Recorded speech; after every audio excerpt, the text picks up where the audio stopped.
wannan shashanci ba kin ji na ga miki ko wallahi ki tattara kayanki ki koma gidan mijinki. Ba ke kika ce kina son shi ba? Muka bincike muka tabbatar da cewa mutumin kirki ne muka baki shi, yanzu kuma ki ce ba kya so? Wallahi ba ki isa ba.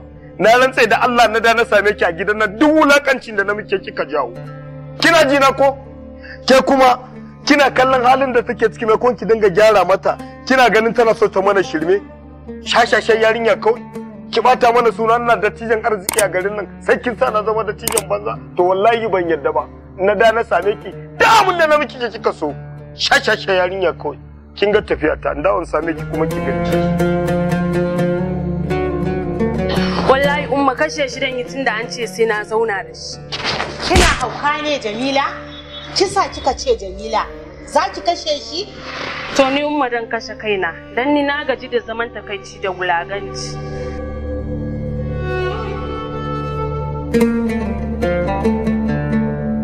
To kwantar da hankalinki zan taimaka miki.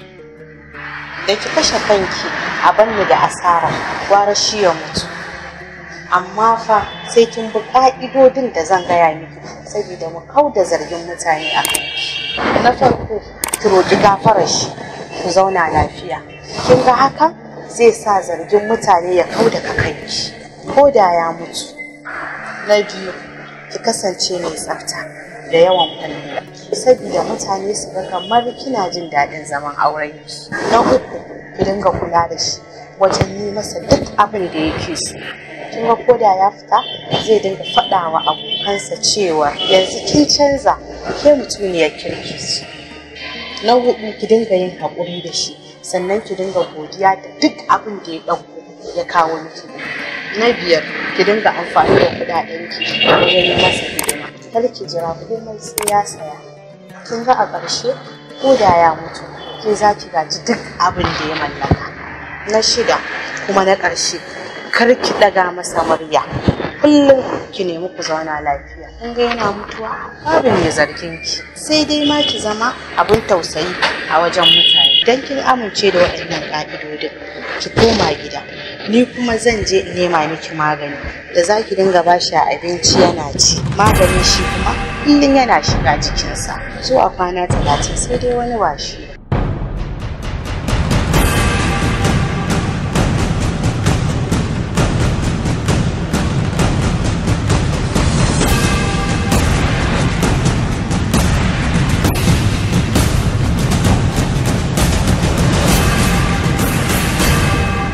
Cuci kaina a sha yanzu Ahmad yana suna.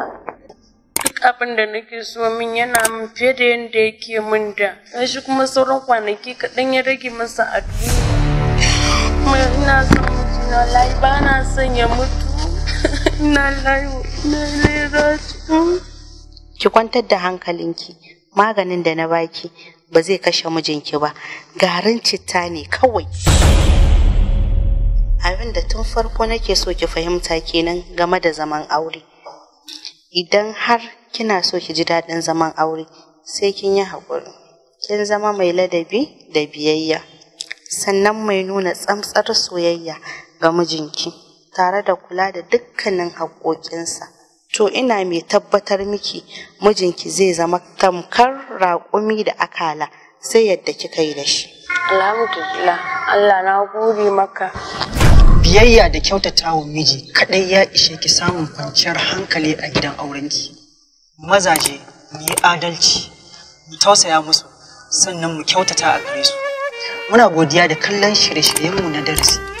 Danna mana like tare da yin subscribe domin sauran 'yan uwa su karu da darasinmu. Idan kuma sabo ne kai a wannan channel namu na Darasi TV, daure ka danna mana subscribe domin ci gaba da samun sababbin shirye-shiryen da zarar mun daura.